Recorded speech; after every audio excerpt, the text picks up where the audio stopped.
بسم اللہ الرحمن الرحیم۔ السلام علیکم۔ درس الاسلام کو دیکھنے والوں کو خوش آمدید۔ آج آپ کے سامنے ایک ایسا منفرد واقعہ لے کر حاضر ہیں جو واقعہ انصاف کے بے تاج بادشاہ، مسلمانوں کے دوسرے خلیفہ، مرید رسول، مراد مصطفیٰ، چاہت مصطفیٰ، رونق کے دربار مصطفیٰ، محبوب مصطفیٰ، سر مصطفیٰ، حضرت سیدنا عمر فاروق رضی اللہ تعالیٰ عنہ آپ کے بیٹے کا ہے۔ یہ واقعہ حضرت عمر رضی اللہ تعالیٰ عنہ کے بیٹے ابو شہمہ کی طرف سے منسوب کیا جاتا ہے۔ ابو شہمہ حضرت عمر رضی اللہ تعالیٰ عنہ کی بوندی لوہیا کے بطن سے تھے۔ ان کو عبد الرحمن الاوسط بھی کہا جاتا ہے۔ مذکورہ واقعہ شیخ ابو عبداللہ حسین بن ابراہیم الخمزانی الجرکانی نے اپنی کتاب الاباطیل والمناکیر والمشاہیر میں حضرت سعد بن مسروق اور حضرت مجاہد بن خطاب کی سند سے ذکر کیا ہے۔ حضرت سعد بن مسروق کی روایت کے الفاظ یہ ہیں۔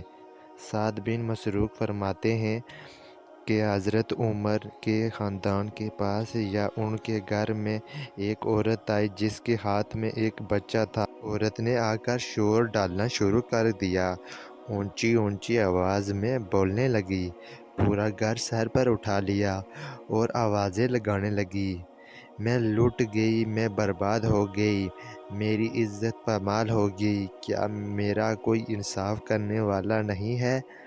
کیا میرے ساتھ ایسا ہی ہوتا رہے گا؟ ایسی عجیب و غریب آوازیں لگانے لگی۔ قریب ہی انصاف کے بے تاج بادشاہ حضرت سیدنا عمر رضی اللہ تعالیٰ عنہ آپ کھڑے تھے۔ آپ نے پوچھا، کیا ہوا، کیوں بلک رہی ہے اور تیرے ہاتھ میں جو بچہ ہے؟ حضرت عمر رضی اللہ تعالیٰ عنہ نے پوچھا، یہ بچہ کون ہے؟ تو عورت نے جواب دیا کہ یہ بچہ آپ کا بیٹا ہے، کیونکہ میرے ساتھ ابو شہمہ نے ہم بستری کی ہے اور وہ آپ کے بیٹے ہیں۔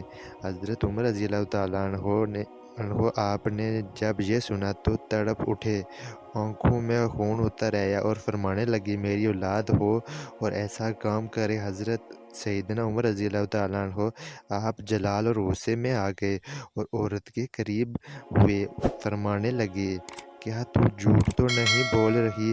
کیا سچ میں یہ جو بچہ تیرے ہاتھ میں ہے یہ واقعی ہی میرا پوتا ہے، یعنی میرے بیٹے کا بیٹا ہے؟ عورت نے کہا، بالکل، میں جھوٹ نہیں بول رہی۔ حضرت عمر رضی اللہ تعالیٰ عنہ مزید غصے میں آ گئے۔ حضرت عمر رضی اللہ تعالیٰ عنہ نے ابو شہمہ کو پیغام بھیجا اور اپنے بیٹے کو بلوایا اور اپنے بیٹے سے حضرت عمر رضی اللہ تعالیٰ عنہ پوچھنے لگے، بتا، کیا تو نے اس عورت کے ساتھ یہ کام کیا ہے؟ تو آپ کا بیٹا کہنے لگا، بابا جی ہاں، میں نے کیا ہے۔ تو انہوں نے عورت کے دعوے کا اقرار کر لیا۔ چنانچہ حضرت عمر رضی اللہ تعالیٰ عنہ نے حضرت علی رضی اللہ تعالیٰ سے کہا کہ ابو شہمہ کو کوڑے مارو۔ حضرت سعد بن مسروق فرماتے ہیں کہ حضرت عمر اور حضرت علی رضی اللہ تعالیٰ عنہ نے ابو شہمہ کو 50 کوڑے مارے۔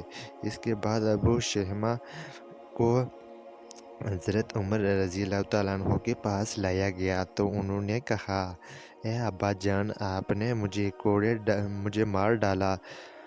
حضرت عمر رضی اللہ تعالیٰ عنہ نے جواب دیا، جب تم اپنے پروردگار سے ملنا تو بتا دینا کہ تمہارا باپ حدود کو قائم کرتا ہے۔ حضرت مسلمانوں، یہ تھے ہمارے حکمران جنہوں نے اسلام کی دھجیاں نہیں اڑائیں بلکہ اس اسلام کے اوپر پورا عمل کیا۔ اس طریقے سے عمل کیا جاتا ہے جو طریقہ اللہ رب العالمین نے عطا فرمایا تھا اور وہ طریقہ جو رسول اللہ صلی اللہ علیہ وسلم نے بتایا تھا۔ اس طریقے سے مسلمانوں کے خلفاء فیصلے کرتے تھے جو انسانوں کے ساتھ سلوک تھا۔ آئیے آپ کو بتاتے ہیں کہ جانوروں کے ساتھ آپ کا رویہ کیسا تھا۔ حضرت عمر رضی اللہ تعالیٰ عنہ نے کبھی کوئی خواہش نہیں کی۔ ایک دن مچھلی کھانے کا دل چاہا تو آپ نے غلام یرکا سے اظہار فرمایا۔ یرکا آپ کا بڑا وفادار غلام تھا۔ ایک دن آپ نے فرمایا، یرکا آج مچھلی کھانے کو دل کرتا ہے، لیکن مسئلہ یہ ہے 8 میل دور جانا پڑے گا دریا کے پاس مچھلی لینے، اور 8 میل واپس آنا پڑے گا مچھلی لے کے۔ پھر آپ نے فرمایا رہنے دو، کھاتے ہی نہیں۔ ایک چھوٹی سی خواہش کے لیے آپ کو اتنی مشقت میں ڈالنا اچھا نہیں لگتا کہ 8 میل جانا اور 8 میل واپس آنا صرف میری مچھلی کے لیے۔ چھوڑو یرکا، اگر قریب سے ملتی تو بات تھی۔ غلام کہتا، میں کئی سالوں سے آپ کا خادم تھا، لیکن کبھی آپ نے کوئی خواہش کی ہی نہیں تھی۔ پھر آج جب خواہش کی ہے تو میں نے دل میں خیال کیا کہ حضرت عمر فاروق نے پہلی مرتبہ خواہش کی ہے اور میں پوری نہ کروں، ایسا کیسے ہو سکتا ہے؟ غلام کہنے لگا، جناب عمر ظہر کی نماز پڑھنے گئے تو مجھے معلوم تھا کہ ان کے پاس کچھ مہمان آئے ہوئے ہیں، عصر ان کی وہیں ہو جائے گی۔ غلام کہتا ہے کہ میں نے حضرت عمر کے پیچھے نماز پڑھی اور 2 رکعت سنت نماز پڑھ کر میں گھوڑے پر بیٹھا، عربی نسل کا گھوڑا تھا۔ دوڑ کر میں دریا پر پہنچا۔ عربی نسل کے گھوڑے کو 8 میل کیا کہتے؟ وہاں پہنچ کر میں نے ایک ٹوکرا مچھلی کا خریدا اور حضرت عمر رضی اللہ تعالیٰ عنہ کی عصر کی نماز ہونے سے پہلے میں واپس آ گیا، اور گھوڑے کو میں نے ٹھنڈی چھاؤں میں باندھ دیا تاکہ اس کا جو پسینہ آیا ہوا ہے وہ خشک ہو جائے اور کہیں حضرت عمر فاروق دیکھ نہ لے۔ غلام کہتا ہے کہ گھوڑے کا پسینہ خشک ہو گیا، پھر پسینے کی وجہ سے گرد و غبار گھوڑے پر جم گیا تھا، جو واضح نظر آ رہا تھا کہ گھوڑا کہیں سفر پر گیا تھا۔ پھر میں نے سوچا کہ حضرت عمر فاروق دیکھ نہ لیں، پھر میں جلدی سے گھوڑے کو کنویں پر لے کر گیا اور اسے جلدی سے غسل کرایا اور اس کو لا کر چھاؤں میں باندھ دیا۔ جب ہماری خواہش ہوتی ہے تو کیا حال ہوتا ہے، لیکن یہ خواہش پوری کر کے ڈر رہے ہیں کیونکہ ضمیر زندہ ہے۔ فرماتے ہیں، جب عصر کی نماز پڑھ کر حضرت عمر فاروق آئے، میں نے بھی نماز ان کے پیچھے پڑھی تھی۔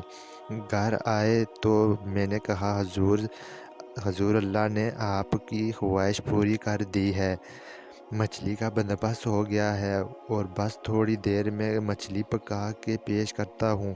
کہتا ہے، میں نے یہ الفاظ کہے تو جناب عمر فاروق اٹھے اور گھوڑے کے پاس چلے گئے، گھوڑے کی پشت پر ہاتھ پھیرا، اس کی ٹانگوں پہ ہاتھ پھیرا اور پھر اس کے کانوں کے پاس گئے اور گھوڑے کا پھر ایک کان اٹھایا اور کہنے لگے، یرکا تو نے سارے گھوڑے کو دھو دیا، لیکن کانوں کے پیچھے سے پسینہ صاف کرنا تجھے یاد ہی نہیں رہا اور یہاں تو پانی ڈالنا بھول گیا۔